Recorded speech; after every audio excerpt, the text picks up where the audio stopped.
नोएडा में भूमाफिया ने रक्षा मंत्रालय तक को नहीं बख्शा है। खबर आपको बताते हैं। नगला नगली गांव है, यहाँ रक्षा मंत्रालय की जमीन पर अवैध फार्म हाउस बनाकर बेच दिए गए। साल 1950 में गांव की 432 एकड़ जमीन का रक्षा मंत्रालय ने अधिग्रहण किया, लेकिन पिछले जितने भी साल थे उनमें इस जमीन पर भूमाफिया की नजर पड़ी। अब इसके बाद भूमाफिया जो बेखौफ थे उसने दर्जनों फार्म हाउस यहां बना दिए और बेच दिए। इस बारे में रक्षा मंत्रालय ने जिला प्रशासन अथॉरिटी से शिकायत भी की, लेकिन कोई कार्रवाई नहीं हुई। एयरफोर्स ने इस जमीन पर एक चौकी बनाकर करीब 12 लोगों की तैनाती कर दी। बावजूद इसके भूमाफिया का गोरख धंधा चलता रहा। मामले में नोएडा के रहने वाले अजित तोमर ने हाईकोर्ट में पीआईएल दाखिल की है, जिसकी अगली सुनवाई 24 मार्च को होगी।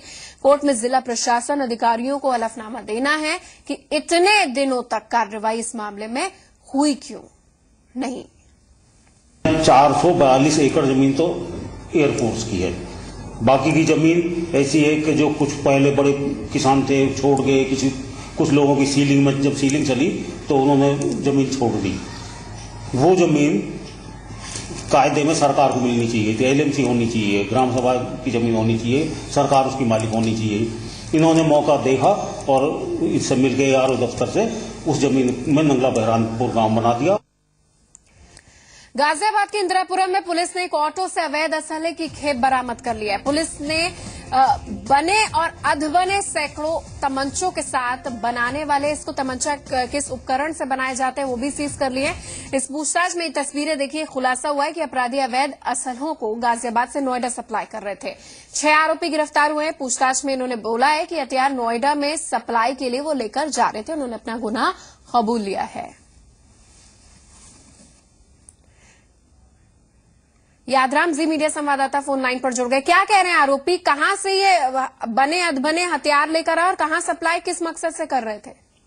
देखिए निहारिका, ये मेरठ से मूल रूप से रहने वाले हैं, वहीं पर ये हथियार बनाया करते थे और आज पुलिस को ये सूचना मिली कि मेरठ से नोएडा हथियार जा रहे थे, जो कि एक पुलिस की नजरों से छुपने के लिए सिंपल तरीके से एक ऑटो में रखकर ले जाए जा रहे थे। लेकिन तभी पुलिस को सूचना मिली और उन्होंने इंदिरापुरम इलाके में इस ऑटो को पकड़ा और पकड़ने के बाद यहाँ पर पुलिस ने इसमें से 6 जो आरोपी थे उनको गिरफ्तार किया, जिसके बाद उन्होंने पूछताछ पर खुलासा किया कि ये एक फैक्ट्री थी पूरी जहां से हथियार बनाते थे और करीब 200 से भी ज्यादा हथियार इनके पास से बरामद हुए हैं। जी धन्यवाद जानकारी देने के लिए।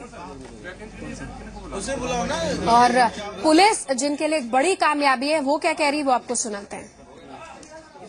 उन्होंने बताया है कि ये रॉ फॉर्म में आयरन वगैरह खरीदते थे, उसके बाद उसको मैन्युफैक्चर करने के बाद में लोकल ये सप्लाई करते थे एनसीआर क्षेत्र में, गौतम बुद्ध नगर एरिया में, गाजियाबाद में, मेरठ में, दिल्ली में, इस सारे एरिया में सप्लाई कर रहे थे कि 10,000 के बीच में ये इसको बिक्री करते थे और उस हिसाब से इसकी कीमत लगभग 6 से 10 लाख के बीच में जो निकल के आए। जैसे मैंने बताया कि उन पर हम छापेमारी कर रहे हैं और उम्मीद है कि आगे भविष्य में भी बड़ी रिकवरी होगी।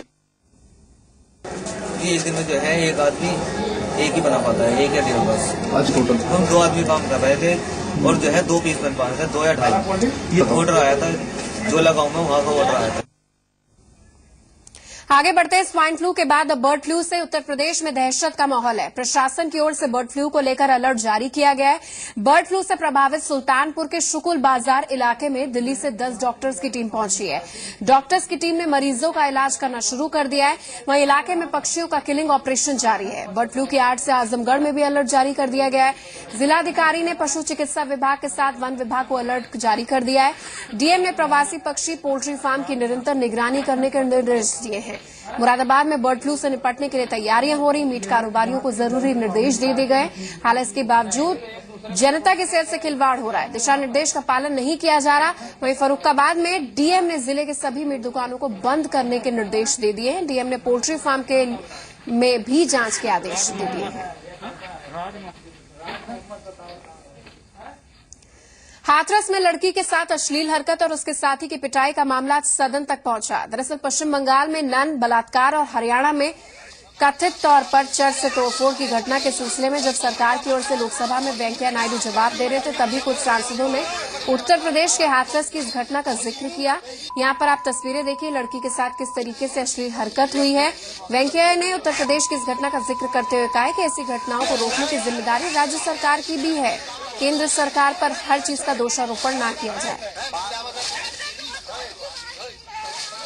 मैडम, जो पश्चिम बंगाल में घटना हुआ, जो हरियाणा में घटना हुआ, जो वक्तव्य बाहर दिया, अरे सुनिए भैया, आसाम में घटना हुआ, नहीं तो कोई कह रहे उत्तर प्रदेश में घटना हुआ। मेरा कहना यह है, इश्यूज को फोकस करना, सदन में हाईलाइट करना, संबंधित सरकार उसके ऊपर कार्रवाई करना, ये जरूरी है।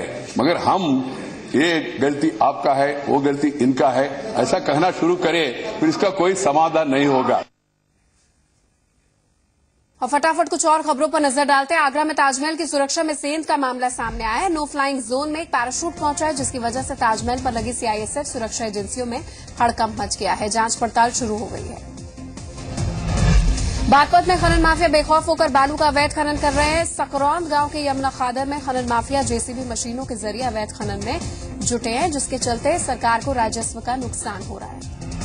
मथुरा में पुलिस ने खनन माफिया पर नकेल कसना शुरू कर दिया। सुरीर इलाके से पुलिस ने 3 ट्रैक्टर, एक जेसीबी मशीन बरामद की है। हालांकि खनन माफिया मौके से फरार होने में कामयाब है। अमरोहा में किसान के साथ मारपीट करने वाले दारोगा सिपाही को लाइन हाजिर कर दिया गया है। भारतीय किसान यूनियन ने कार्रवाई की मांग की है। गजरौला थाना क्षेत्र के धनौरा मार्ग को 2 दिन पहले किसान के साथ मारपीट का मामला सामने आया था। हापुड़ में समाजवादी पेंशन योजना का पैसा खाता में नहीं आने से नाराज महिलाओं ने जिला मुख्यालय पर धरना दिया है। झुग्गी झोपड़ियों में रहने वाली महिलाओं ने सरकार के खिलाफ नारेबाजी की है। डीएम से मदद की गुहार लगाई है। उन्नाव में माखली इलाके में तेज रफ्तार बस संतुलन खोने के बाद पलट गई, जिसमें 35 यात्री घायल हो गए। सभी की हालत नाजुक बताई जा रही है। ड्राइवर का नशे में होना मुख्य कारण था। मेरठ के इंचौली थाना क्षेत्र में रोडवेज बस की टक्कर में एक बाइक सवार शख्स की मृत्यु हो गई है। हादसे से गुस्साए लोगों ने मेरठ मवाना रोड जाम किया। इस दौरान कई बसों में तोड़फोड़ हुई। समाजवादी श्रवण यात्रा पर गए श्रद्धालु आज लखनऊ लौटे। श्रवण यात्रा के लिए स्पेशल ट्रेन चलाई गई। 4 बार पहुंचने पर धर्मार्थ कार्य मंत्री विजय मिश्रा ने श्रद्धालु का भव्य स्वागत किया। 14 मार्च को 1400 यात्रियों को लेकर हरिद्वार ऋषिकेश ये बस गई थी।